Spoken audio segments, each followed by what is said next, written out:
তাওয়াক্কুলের একটা সুন্দর পিকচার আমি আপনাদের সামনে এখন উপস্থাপন করব। আপনারা যদি একটু মনোযোগী হন, মনোযোগ আছে তো সবার?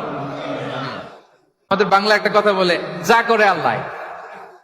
নিজের কোনো রোল প্লে নাই, নিজের কোনো প্রিকশন নাই, কোনো প্ল্যানিং নাই, কোনো পলিসি নাই, কোনো স্ট্র্যাটেজি নাই, বলে আল্লাহর উপর ভরসা করলাম, যা করে আল্লাহ, এরকম বলে না? এই যে যা করে আল্লাহ বলে যে তাওয়াক্কুল করলেন, এটা বিষ্ণু ঈসা ইসলামের শিখানো পন্থায় তাওয়াক্কুল হয়েছে? কথা বলেন, হয়েছে? বিষ্ণু ঈসা ইসলাম তো অপারগতা, দারিদ্রতা, অলসতা, অকর্মণ্যতা থেকে আল্লাহর কাছে পানাহ চেয়েছেন। তা আপনি এটা কি তাওয়াক্কুল করলেন? এটা তাওয়াক্কুল হয়নি। তাওয়াক্কুলের একটা সুন্দর পিকচার আমি আপনাদের সামনে এখন উপস্থাপন করব। আপনারা যদি একটু মনোযোগী হন, মনোযোগ আছে তো সবার? তাওয়াক্কুল কিভাবে করতে হয় আমরা একটু বিষ্ণু ঈসা ইসলামের বায়োগ্রাফি থেকে দেখি।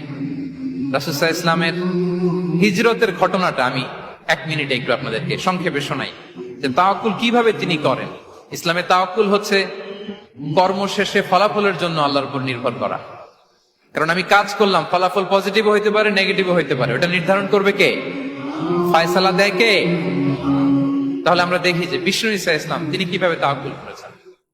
যেদিন তিনি হিজরত করবেন, রাসূল সাল্লাল্লাহু আলাইহি ওয়াসাল্লামকে অনুমতি দেয়া হলো, সেদিন হিজরতের অনুমতি যে তিনি পেয়েছেন, মাইগ্রেশনের অনুমতি যে তিনি পেয়েছেন, এটা জানানোর জন্য তিনি আবু বকরের ঘরে চলে গেলেন দুপুরবেলা। কখন?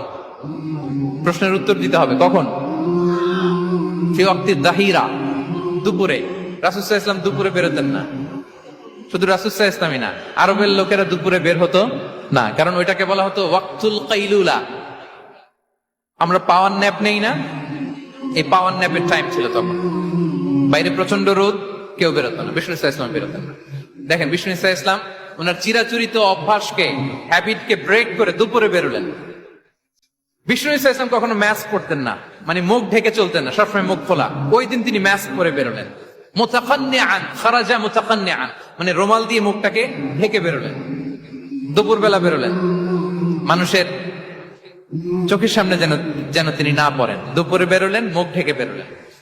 আবু বকর রাদিয়াল্লাহু তাআলা আনহুর ঘরে যেয়ে বললেন, উযিনা লি বিল খুরুজ। আবু বকর, অনুমতি দেয়া হয়েছে, ঘরে কারা কারা আছে একটা কথা বলবো, সবাইকে বের করে দাও। আখরিজ মান ফিল বাইত। আবু বকর বললেন, ইয়া রাসূলুল্লাহ, ঘরে তো আপনার ফ্যামিলি। আয়েশা রাদিয়াল্লাহু তাআলা আনহার সাথে ততদিনে বিয়ে হয়ে গিয়েছে, কিন্তু সংসার শুরু হয়নি। দে আর পার্ট অফ ইউর ফ্যামিলি, আপনার সংসার, আয়েশা, আসমা। তখন তিনি আশা ফিরে পেলেন, বলেন ঠিক আছে তাহলে শোনো, উযিনা লি বিল খুরুজ, অনুমতি দেয়া হয়েছে, আমি থাকবো সাথে? রাসূল সাল্লাল্লাহু আলাইহি ওয়াসাল্লাম বললেন, হ্যাঁ তুমি থাকবে। ওই দিন রাতে ওনারা বের হলেন। মক্কা থেকে মদিনা একদিকে, উনি বেরোলেন আরেক দিকে। ধরেন মক্কা থেকে মদিনার রাউট হচ্ছে এইদিকে, তা আমরা তো এদিকেই বেরোবো নাকি? কথা কি বুঝতেছেন? বিষ্ণু বেরোলেন কোন দিকে? এইদিকে। সুবহানাল্লাহ বললেন না? এজন্য আবেগ একটু কন্ট্রোল করতে হবে। আবেগ আর বিবেকের সমন্বয় লাগবে, প্রপার স্ট্র্যাটেজি লাগবে, ওয়েল প্ল্যানিং লাগবে, তাহলেই সেই নেতৃত্ব আবার মুসলিমদের হাতে আল্লাহ ফিরিয়ে দিবে।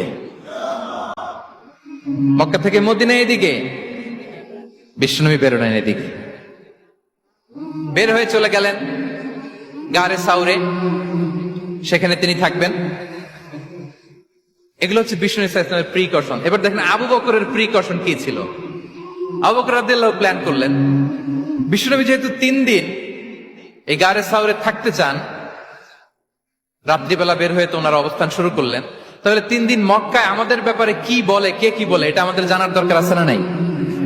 ওনার ছোট্ট ছেলে আব্দুল্লাহকে উনি অ্যাসাইন করলেন, Abdullah, now you have a very, খুবই গুরুত্বপূর্ণ একটা দায়িত্ব তোমাকে পালন করতে হবে। কি? তুমি সকালবেলা মক্কার বাজারে যে এই দোকানে যাবা, ওই দোকানে যাবা, ওই দোকানে যাবা, দেখবা যে মক্কার কুরাইশরা কে কি বলে, কারণ তারা তো আমাদেরকে খুঁজবে, তন্ন তন্ন করে খুঁজবে, তারা কে কি বলে এই তথ্যটা এসে আব্দুল্লাহ তুমি আমাদেরকে দিয়ে দিবে। সুবহানাল্লাহ। আবু বকর রাদিয়াল্লাহু তাআলা আনহুর ছোট্ট ছেলে আব্দুল্লাহ মক্কার বাজারে এখানে যায় ওখানে যায়, কে কি বলে সে সব শুনে আস্তে করে এসে মরুভূমি পার হয়ে গারে সাউরে যে আবু বকর রাদিয়াল্লাহু তাআলা আনহুর কাছে ইনফরমেশন সব দিয়ে দিচ্ছে।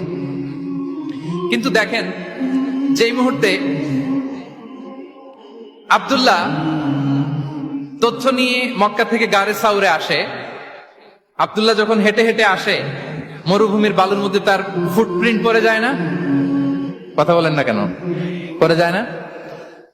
তো আবু জাহেল উতবা সাহেবের তো বেশি কষ্ট করা লাগে না। তারা খুঁজতে খুঁজতে যখন আব্দুল্লাহর ফুটপ্রিন্ট পেয়ে যায়, ছোট্ট বাচ্চার ফুটপ্রিন্ট, এটা ফলো করলেই তো আবু বকর আর মোহাম্মদ, ঠিক কিনা? সুবহানাল্লাহ। আবু বকর রাদিয়াল্লাহু তাআলা আনহুর প্ল্যানিং দেখেন।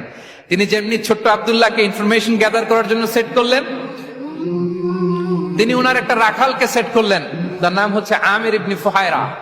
আমির ইবনে ফুহায়রাকে তিনি অ্যাসাইন করে বললেন, আমির, আব্দুল্লাহ যখন সকালবেলা আমাদেরকে ইনফরমেশন দিয়ে চলে যাবে, তুমি আমার ছাগলগুলোকে এনে মরুভূমির এই জায়গায় একটু চালাবা। তাহলে ওইখানে আর আব্দুল্লাহর ছোট্ট বাচ্চার ফুটপ্রিন্ট থাকবে না, ওখানে আমার ছাগলগুলোর ফুটপ্রিন্ট থাকবে। সুবহানাল্লাহ। এত আসতে বললে হবে? আল্লাহু আকবার, আল্লাহু আকবার, আল্লাহু আকবার।